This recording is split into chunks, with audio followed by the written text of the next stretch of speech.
বাহ বাহ, খাসির মাংস রাজা ও হয়েছে না মন্ত্রী? মনে হচ্ছে খেয়েই যায় আর খেয়েই যায়। চিংড়ির যা চেহারা মহারাজ, একেবারে এক একটাতে পাত যে পুরো ভরে গেল মহারাজ।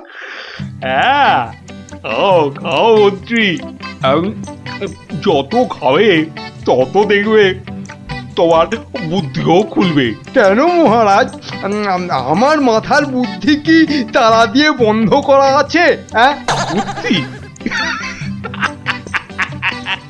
তুমি তুমি হাসালে মন্ত্রী, বুদ্ধি কোথায়? তোমার মাথায় তো গোবর ভর্তি।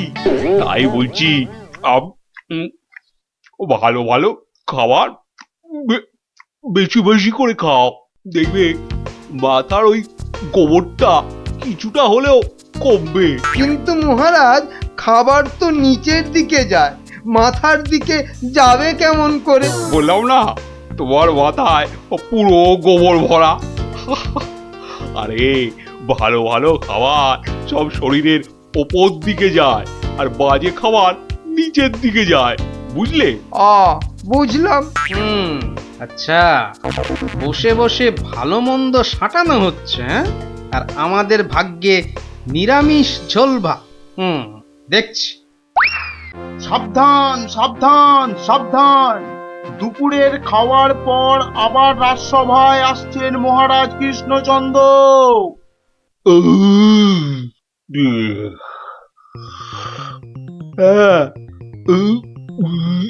হ্যাঁ, এবার রাজসভার কাজ আবার আরম্ভ হোক। যা গরম পড়েছে, আজ মনে হচ্ছে বৃষ্টি হবেই। ঠিক বলেছেন মহারাজ, আজ বৃষ্টি হবেই। এই বসন্তকালে বৃষ্টি, এরকম তো শুনিনি মহারাজ। শোনোনি, এবার শুনলে? হ্যাঁ, সে না হয় শুনলাম, কিন্তু বৃষ্টি কিছুতেই হবে না মহারাজ। কি বলছো গোপাল? এরকম গরম আর বৃষ্টি হবে না? আর মহারাজ বলছেন বলে কথা? হ্যাঁ, বসন্তকালে আবার গরম কোথায়? তোমার কি মাথা খারাপ হয়ে গেল গোপাল? হ্যাঁ, মহারাজ বলছেন গরম লাগছে, আর তুমি বলছো গরম কোথায়? হ্যাঁ, সে তো মহারাজ দুপুরে পাঁঠার মাংসটা বেশি খেয়ে ফেলেছেন, আবার তার উপর খেয়েছেন ইয়া পেল্লাই চেহারার চিংড়ি মাছের মালাইকারি। গোপাল ঠিক দেখে ফেলেছে, আমার আজকের বেশি খাওয়া। আর আপনিও কম সাটাননি। তুমি কি বলতে চাইছোটা কি?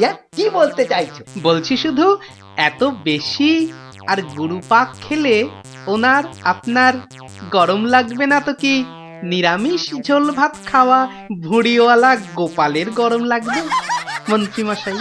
গোপাল, হচ্ছিল কথা গরম আর বৃষ্টি নিয়ে, সেখান থেকে তুমি লাভ দিলে সোজা একেবারে মহারাজ আর আমার খাওয়া। হ্যাঁ, বাহ, আমি তো শুধু গরমের কারণটা আর তার ফলাফলটাই ব্যাখ্যা করছিলাম। এই রে, শাক ঢাকতে গিয়ে মাছ না বেরিয়ে পড়ে। মন্ত্রী, কি আরম্ভ করলে বলো তো? মহারাজ, গোপাল আপনার আর আমার খাওয়ার নিয়ে খোঁটা দিচ্ছে। হয়েছে হয়েছে, তাহলে আজকের মতো সভা শেষ।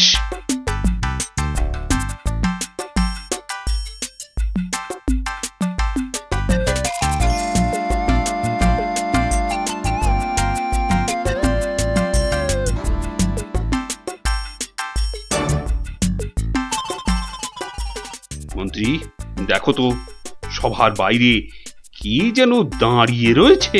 হাতে একটা একতারা রয়েছে, বাউল হবে হয়তো। এই ভর সন্ধেবেলা একতারা হাতে বাউল? হয়তো গান শোনাবে। ডাকো তো ওকে। এই, এদিকে এসো।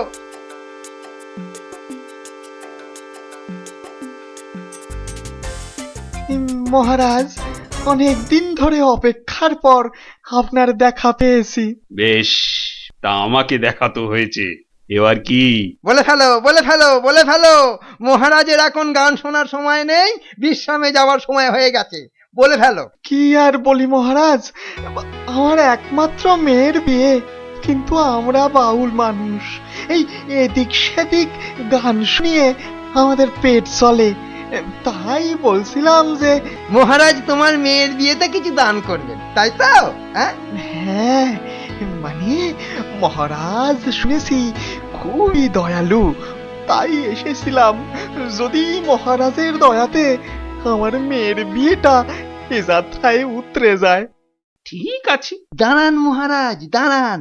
এই বাউলকে তো আপনি সাহায্য করবেন, হ্যাঁ, কিন্তু একে দিয়ে একটা কাজ করিয়ে নিলে হয় না? কি আবার কাজ? মহারাজ, আজ গোপাল সভায় যেভাবে আপনার খাওয়া নিয়ে খোঁটা দিল, একটু ভুল বললে মন্ত্রী, শুধু আমাকে দেয়নি, তোমাকেও দিয়েছে। সেই জন্যই তো বলছি মহারাজ, গোপালের ওপর শোধ তোলার এটাই মোক্ষম সময়। তোমার কথার তো হাত পা নাক মুখ চোখ কিছুই বুঝতে পারছি না। মহারাজ, এই বাউলকে দিয়ে গোপালের বাড়ি চুরি করতে পাঠান। বাউলকে দিয়ে চুরি? তাই তো বলছি মহারাজ, কেউ সন্দেহ করবে না। আর গোপালের বাড়ি চুরি হলে গোপালকে সবাই ডেকে খুব করে খোঁটা দেওয়া যাবে। মন্দ বলনি মন্ত্রী, কিন্তু আমি শুধু ভাবছি বাউলকে দিয়ে চুরি করানোটা কি উচিত হবে? মহারাজ, এটা হবে এক তীরে দুই পাখি মারা। বাউলকেও সাহায্য করা যাবে আর গোপালকেও জব্দ করা যাবে। গোপাল বেটা বড্ড বেড়েছে। ঠিক আছে, যেমন তোমার ফন্দি, গোপালকেও কিন্তু করতে হবে এবার জালেতে বন্দি। শোনো বাউল, তুমি সাহায্য পাবে, কিন্তু তোমাকে যে একটা কাজ করে দিতে হবে। কাজ? আগে মন্ত্রী মশাই, গান গাওয়া ছাড়া যে কোনো কাজই আমি পারি না। এ কাজ খুব সোজা। গোপাল বলে একটা ভুঁড়িওয়ালা আপেলের মতো গোলগাল লোকের বাড়িতে তোমাকে সিঁধ কেটে চুরি করতে হবে। চুরি? হ্যাঁ, আমি ধরা পড়ে যাব। তো যাবে, তাতে কি? আরে, তুমি মহারাজের হয়ে চুরি করতে যাচ্ছ। তোমার কোনো ভয় নেই বাউল, তোমাকে শীত কাটার সব রকম ভেষ করিয়েই দেওয়া হবে। যা আপনার আদেশ মহারাজ।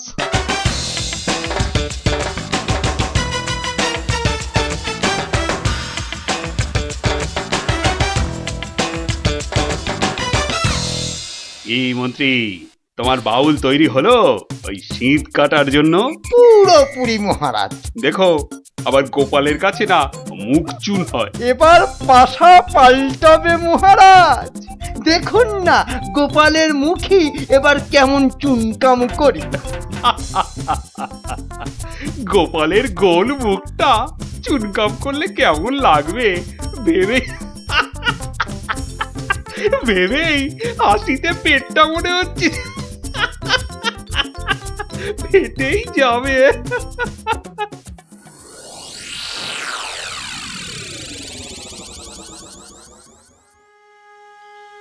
বুঝলে গিন্নি, মহারাজ আর মন্ত্রী বোধহয় আমাকে জব্দ করার জন্য কোনো ফন্দি আঁকছে। কেন? ওরা শুধু শুধু কেন তোমাকে জব্দ করতে যাবে? তুমি তো আর মন্ত্রীটাকে চেনো না, পাক্কা একটা ষড়যন্ত্রী। এই এই শুয়ে পড়ো তো। আমার ঘুমের চোখ বন্ধ হয়ে আসছে। শুয়ে পড়ো, শুয়ে পড়ো। আহা গিন্নি, তুমি বুঝতে পারছো না, মন্ত্রীটা একটা, এই দেখো ঠিকই নাকও ডাকা শুরু হয়ে গেল। কিন্তু মহারাজ যেন কদিন ধরে ঠিকভাবে কথা বলছেন না আমার সঙ্গে, কেমন যেন এড়িয়ে এড়িয়ে চলছেন। আর মন্ত্রীর কদিন ধরে সভায় পাত্তাই বা নেই কেন? আমার মনে হচ্ছে কিছু একটা ঘটবে আমার বাড়িতে। কেমন যেন মনে হচ্ছে। ধুর, ঘুম আসছে না, যাই একটু জল খাই।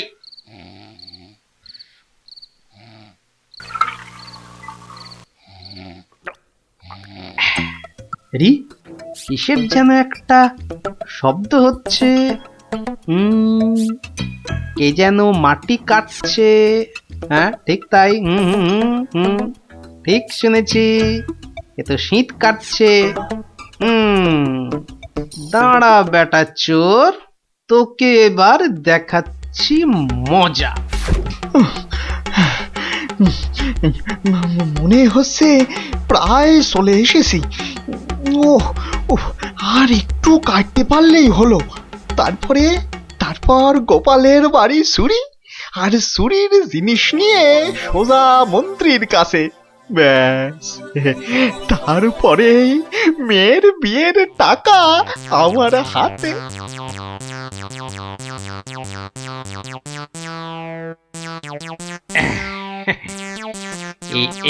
এই হাড়িতে কাদামাটি আর পাক ভর্তি করে এনেছি, এর উপর কটা মোহর ফেলে দি। চোর তাহলে মোহর ভর্তি ভেবে এই হাড়িটা নিয়েই পালাবে, আর তারপরে চোরের খেল তো আমি দেখাবই। যাই, ঘাপটি মেরে শুয়ে থাকি গিয়ে। হ্যাঁ,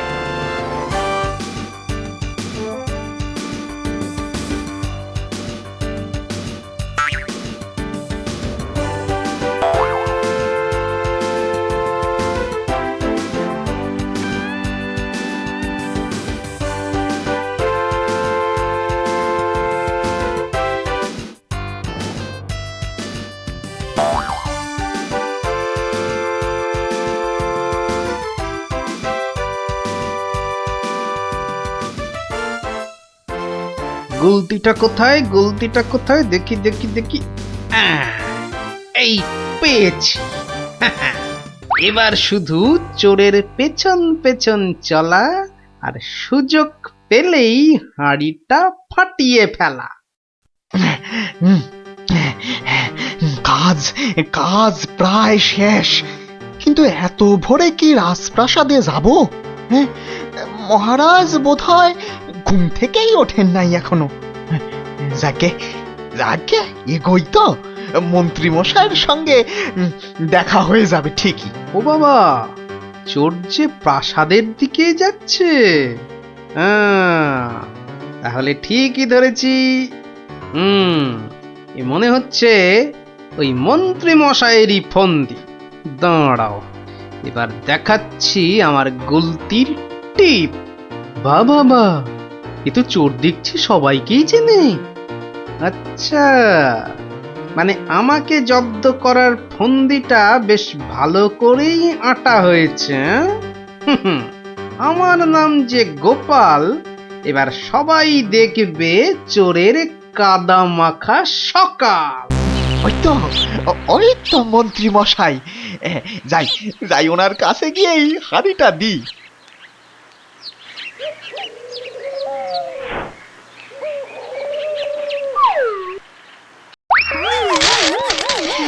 এ বাবা গো, এ মা গো, এই গো, এই কাদার পাকে একেবারে লেপটে গেলাম গো।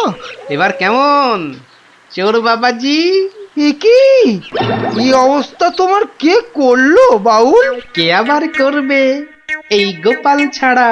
গোপাল, তুমি? পাঠিয়েছিলেন চোরকে আমায় করতে জব্দ। এখন কাদা মাখামাখি হয়ে কোথায় গেল মুখের শব্দ? বাবারে, উড়িয়া বাবা, কি গন্ধ! এ বাবা, এবার আমায় গঙ্গা স্নান করতে হবে। কি হয়েছে?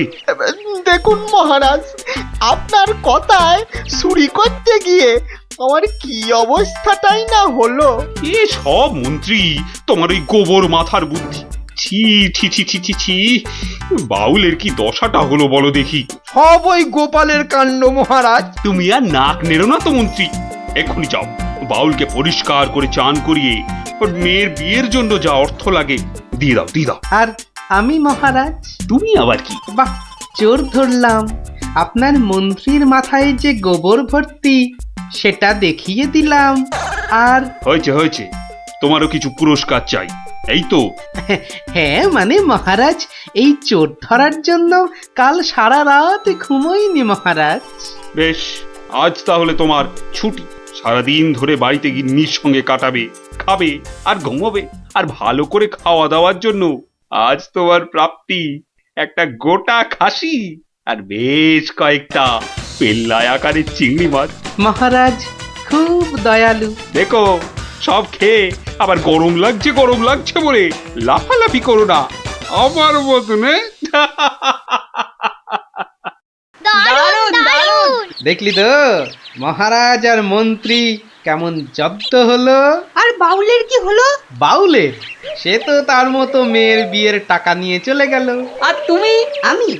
আমি মহারাজের দেওয়া খাসির মাংস আর চিংড়ি মাছের মালাইকারি খেয়ে টানা 2 দিন পাক্কা ঘুমোলাম। আর মহারাজ খোঁজ করেননি? করেনি আবার, কিন্তু এই বেটে কুম্ভকর্ণের ঘুম ভাঙায় কার সাধ্যি? হ্যাঁ, কুম্ভকর্ণটা কে দাদু? এই দেখো, তোমার মাথাটা তো দেখছি আমার ভুঁড়ির মতোই মোটা হয়ে যাচ্ছে। হ্যাঁ, ওরে গোপাল দাদু বুদ্ধুরাম কোথাকার। ছুটি দিলে এবার? মোটে 21 দিন। আর আমাদের পাক্কা 1 মাস। বাবা, তোদের স্কুলটা কি ভালো রে। ইস, তোদের স্কুলে যদি পড়তাম। হ্যাঁ পড়তি, যদি তুই ছেলে হতি। আমাদের কিন্তু 1 মাস ছুটি, মাঝখান থেকে আমারই শুধু কম। তাতে কি, এখন তো সবে ছুটি শুরু হলো। তবু মন খারাপ করিস না রে পুটি। ন্যাপলা, কি করবি এই সময়টা? শুধু খেলবো আর খেলবো। তোকে আমি জিজ্ঞাসা করেছি নাকি? আহা, করবি তো, তাই আমি আগেই বলে দিলাম। আগেই বলে দিলাম, তোকে আমার জিজ্ঞাসা করতে বই আছে। আজকে মজার দিনে আর কোনো ঝামেলা নয় পুটি। এই সারা মাসে আমি শুধু গল্পের বই পড়বো। আমি বাবা রোজ নিয়ম করে গোপাল দাদুর কাছে গল্প শুনতে যাব। তাহলে চল, আজ থেকে রোজ গল্প শোনার অভ্যাসটা শুরু করি। ঠিক বলেছিস। হ্যাঁ চল চল।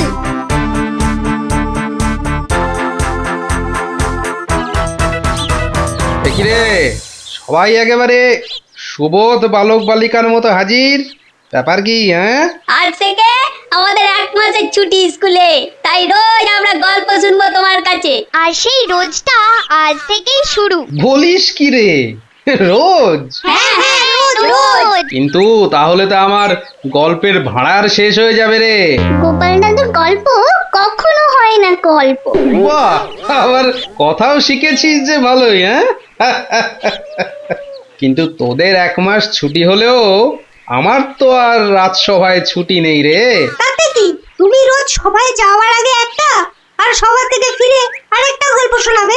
সকালে হয় কি, ওই বিছানা থেকে উঠতে আমার দেরি হয় বুঝলি। আর তোরা তো অনেক সকালে উঠেই চলে আসবি গল্প শোনার জন্য। বুঝতেই তো পারছিস, খাওয়া আর ঘুম এই দুটোই আমার খুব প্রিয়। আর এর একটাকেও বাদ দিলে আমার সারাটা দিন কেমন যেন যায়। ঠিক আছে, বিকালেই শুনবো আমরা, তাই তো? ঠিক আছে ঠিক আছে। এখন তাহলে গল্প শোনাবে তো দাদু? এখন? হ্যাঁ দাদু, এবার শুরু করো না। হ্যাঁ হ্যাঁ, শুরু করো। আচ্ছা, বেশ বেশ বেশ, তাহলে শোন শোন একটা গল্প। মহারাজ, আপনি গুরুদেবের কাছে যাবেন বলে সকাল সকাল আমাকে ডেকে আনলেন, কিন্তু এই পোশাক কেন আপনার? কেন, রাজার পোশাকে কি গুরুদেবের কাছে যাওয়া যায় না? তা যাবে না কেন মহারাজ, কিন্তু শিষ্য হিসেবে এ পোশাকে না যাওয়াই মনে হয় ভালো। কথাটা মন্দ বলনি গোপাল, কিন্তু কোথায় এখন এই জামা কাপড় পাল্টাই? কেন মহারাজ, আমার বাড়ি আছে না? বেশ বেশ, চলো তাহলে তোমার বাড়ি। বাড়িতে গিন্নি আছে তো? না মহারাজ, আমি আপনার সঙ্গে যাব বলে ও একটু ওর বাপের বাড়ি গেছে। বাবা বাবা বাবা, বউ গেল বাপের বাড়ি আর গোপাল দিল রাজার সঙ্গে বাড়ি। চমৎকার চমৎকার।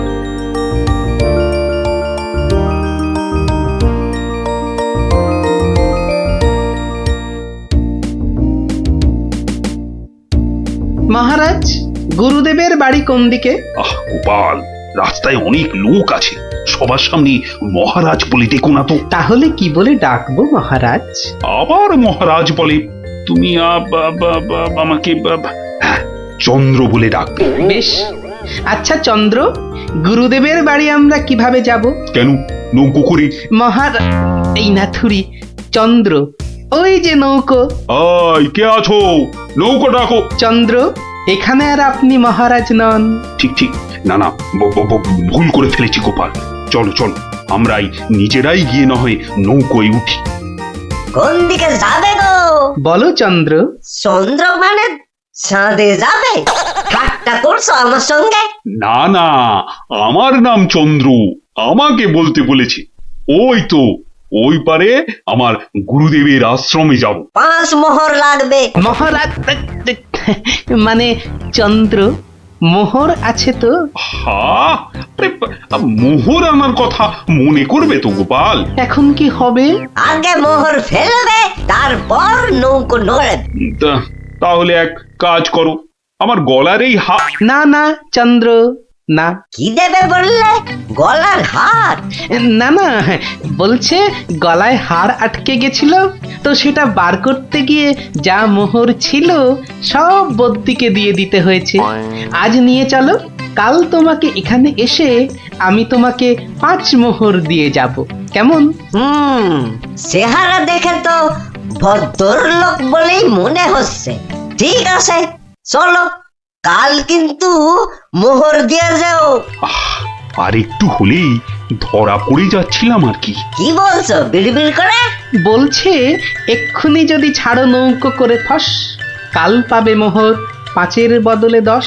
তাহলে তো পালের দড়িটা ছাড়তেই হচ্ছে। দাঁড়াও দাঁড়াও, ও মাঝি ভাই দাঁড়াও। চোখের কি মাথা খেয়েছে নাকি? এতক্ষণ পর বসা থেকে উঠে দাঁড়ালাম, তাও বলে কিনা দাঁড়াও। আহা, এ দাঁড়াও তো সে দাঁড়াও নয়। থামো থামো মাঝি ভাই থামো। এ দাঁড়াও হচ্ছে থামো। এ কথা তো পরিষ্কার করে বললেই হতো। এত দৌড়ে ঘাম ঝরিয়ে বলার দরকার কি? আস্তে করে বললে যেন আমি দাঁড়াতাম না। মাঝি ভাই, মাঝি ভাই, আমি আমি ওই পারে যাব, আমাকে একটু পার করে দেবে গো? যাব না কেন? নিশ্চয়ই যাব, যখন আমি 5 মোহর পাবো। এবার ছাড়ো তো দেখি ঝটপট। নৌকো যাবে চটপট।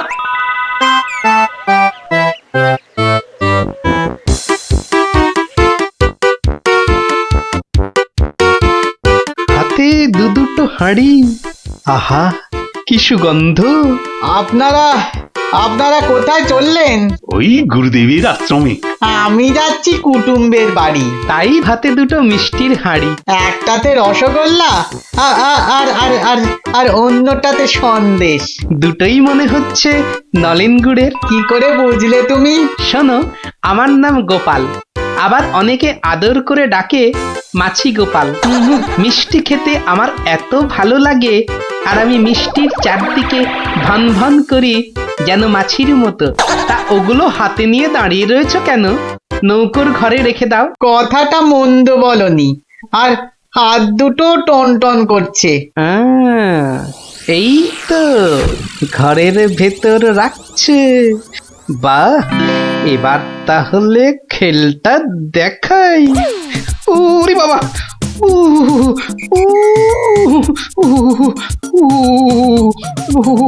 কি হলো গোপাল?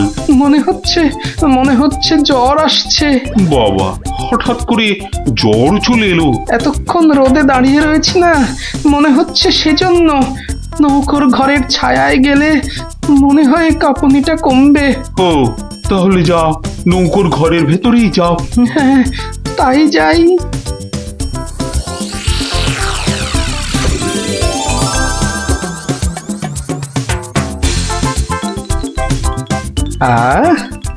এবার শান্তিতে নলেন গুড়ের মিষ্টি খাওয়া যাবে। দেখি দেখি দেখি। বাবা, প্রথমে কি খাই কি খাই কি খাই?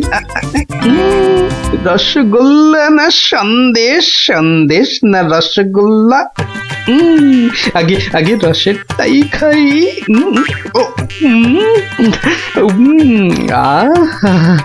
অমৃত। এবার সন্দেশ চেকে দেখি।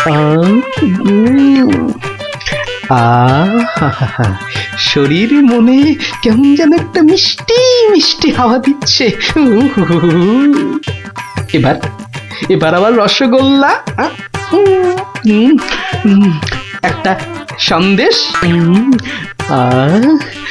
মনে হচ্ছে যেন নলেন গুড়ের পুকুরে ভাসছি।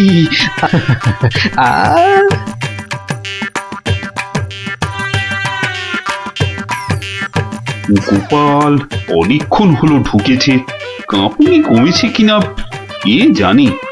গোপাল, ও গোপাল, কি হলো? তোমার জ্বর কি কমেছে ওই ছায়া থেকে? অনেকটাই মহারাজ। চন্দ্র, আসছি, একটু পরেই আসছি। এই সুযোগে আর কটা পেটে ভরে নি। ও,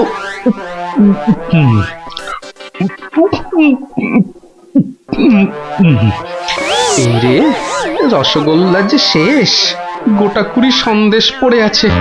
এক কাজ করি, এগুলো এগুলো জামার ভেতর ঢুকিয়ে নি, তাহলে মহারাজের গুরুদেবের কাছে নিয়ে যাওয়া যাবে। কমেছে জ্বর? অনেকটা, অনেকটা।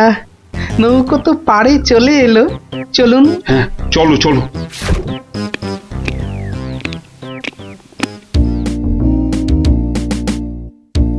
মহারাজ, গুরুদেবের কাছে যাচ্ছেন এতদিন পরে, অথচ কোনো মিষ্টি হাতে নেই, এটা কেমন লাগছে দেখতে? আচ্ছা গোপাল, তোমার কি শেষ বেলায় সবকিছু মনে পড়ে? প্রশ্নও যেমন আমার, উত্তরও তেমন আমার মহারাজ। মানে? মিষ্টি কি, কোথায় পেলে এই হাড়ি ভর্তি মিষ্টি? পাবো কোথায় মহারাজ, রীতিমতো কিনে এনেছি। আগে দেখতে পাইনি তো। জামার ভেতর লুকিয়ে রেখেছিলাম মহারাজ। তবে মহারাজ, নলেন গুড়ের সন্দেশ অনেক দাম নিয়েছে। আচ্ছা আচ্ছা, দাম নিয়ে তোমায় ভাবতে হবে না। ও মাঝি, মাঝি ভাই, ও মাঝি ভাই, আমার মিষ্টি কোথায় গেল? সে আমি কি করে বলবো? সে কি গো, দুটো হাঁড়ি রাখলাম, একটা ফাঁকা আর একটা হাওয়া। কিন্তু গেল কোথায় হাঁড়িটা? জলে পড়ে যায়নি তো? হাঁড়ির কি হাত পা গজালো যে জলে পড়ে যাবে? সেসব আমি জানি না। নাও নাও নাও নামো, আমি খেতে যাবো। আবার আবার তো খানিক পরে ওই পারে যেতে হবে। হায় কপাল, এভাবে কি কুটুম বাড়ি যাওয়া যায় নাকি? আর কি বসেই থাকি। মাঝি ভাই যখন আবার ফিরবে, তখন আবার বাড়ি ফিরে যাব।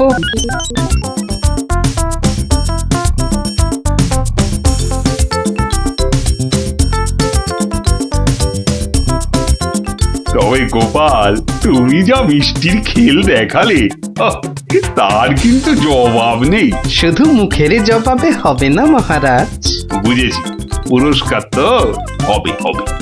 এ কি, সেই বণিক না ঘাটে একা বসে আছে কেন? ওর মনে হয় আমাদের খুব পছন্দ হয়েছে, তাই আমাদের জন্য বসে আছে, একসঙ্গে ফিরবে বলে। ঠাট্টা রাখো গোপাল। কি বণিক, তুমি এভাবে বসে কেন? আর কি, আমার দুটো মিষ্টির হাঁড়ির একটা হাওয়া আর একটা ফাঁকা। তাহলে তোমার কুটুম বাড়ি?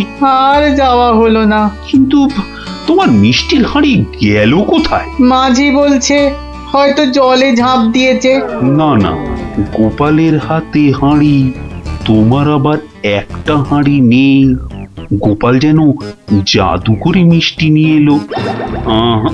গোপাল, সত্যি করে বলো তো, এটা তোমার কারসাজি নয় তো? কি বলবো মহারাজ? মহারাজ, নলেন গুড়ের গন্ধ যে আমাকে পাগল করে দিয়েছিল। ছি ছি গোপাল, এ তোমার ভারী অন্যায়। কিন্তু মহারাজ, অন্যায় যদি আমি করেও থাকি, তাহলে আপনি, আপনার গুরুদেব, সবাই তো সেই অন্যায়টাই করেছেন। আহা, তোমার কি সত্যি পাটা গোল হয়ে, মানে মাথাটা কি খারাপ হয়ে গেল নাকি? না মহারাজ, বণিকের থেকে হাতানো মিষ্টি তো আপনি খেয়েছেন, আপনার গুরুদেবও খেয়েছেন, তাহলে আপনারাও তো সমানভাবে দোষী মহারাজ। না না না না, মহারাজ কৃষ্ণচন্দ্র আমার মিষ্টি খেয়েছেন, এ তো আমার পরম সৌভাগ্য। বলো কি গোপাল, তুমি করলে চুরি, আর মাঝখান থেকে আমাকে আর আমার গুরুদেবকেও করলে চোর? হ্যাঁ? সত্যি বাবা, তোমার তোমার বুদ্ধির দোসর মেলা কিন্তু ভাত। সে তো হলো, কিন্তু এই বণিকের মিষ্টিগুলোর কি হবে মহারাজ? এই নাও বণিক, এইটি রাখো। আশা করি তোমার মিষ্টির কয়েক গুণ দাম তুমি এর থেকে বেশি পাবে। ছি ছি মহারাজ, আমাকে আপনি ছোট করছেন। রাখো বণিক রাখো, সেরকম হলে এই হার বাড়িতে ঝুলিয়ে রাখবে। কৃষ্ণনগরের মহারাজ কৃষ্ণচন্দ্রের গলার হার বলে কথা। জয় জয় জয় মহারাজ কৃষ্ণচন্দ্রের জয়, জয় জয় জয় মহারাজ কৃষ্ণচন্দ্রের জয়। এবার চলুন মহারাজ। হ্যাঁ চলো। মহারাজ একটা কথা বলি মহারাজ, বলছিলাম যে তাহলে কালকে রাজসভায় আপনার এবং আপনার গুরুদেবের চুরি করে মিষ্টি খাওয়ার গল্পটা বেশ তাড়িয়ে তাড়িয়ে ব্যাখ্যা করা যাবে মহারাজ। তুমি কি এবার সত্যি সত্যি পাগল হলে? সবাই কি ভাববে বলো তো? কিন্তু মহারাজ এইসব কথা না বলতে পারলে আমার ভুঁড়ি যে যখন তখন ফেটে যেতে পারে মহারাজ। কিচ্ছু ফাটবে না গোপাল, তোমাকে চিনি না আমি? কাল তোমাকে সবাই 2 হাঁড়ি রসগোল্লা আর 2 হাঁড়ি সন্দেশ খাওয়াবো। মহারাজ ওগুলো নলেন গুড়ের হবে তো? আচ্ছা আচ্ছা, নলেন গুড়েরই হবে। জয় মহারাজ কৃষ্ণচন্দ্রের জয়। তাহলে গোপাল দাদু, তোমাকে এবার থেকে আমরা মাছি দাদু বলে ডাক। এই এই না না না, মাছি দাদু, মাছি দাদু। এই চুপ চুপ চুপ, সবাই শুনে ফেলবে রে। চুপ করবো একটা শর্তে। আবার শর্ত? হ্যাঁ, রোজ বিকেলে আমাদের গল্প শোনাতে হবে। না বাবারা, রোজ তো হবে না, যেদিন যেদিন সভা থেকে তাড়াতাড়ি ফিরবো সেদিন সেদিন শোনাবো, বুঝলি? না গো গোপাল দাদু, সামনের এই 1 মাস তুমি রোজ সভা থেকে চেষ্টা করবে তাড়াতাড়ি ফেরার, আর তাহলেই তো আমাদের কেল্লা ফতে। আচ্ছা আচ্ছা, দারুণ দারুণ দারুণ মজা, গোপাল দাদুর গল্প খোঁজা। যত সব গল্প পাগল ছেলে পুলে।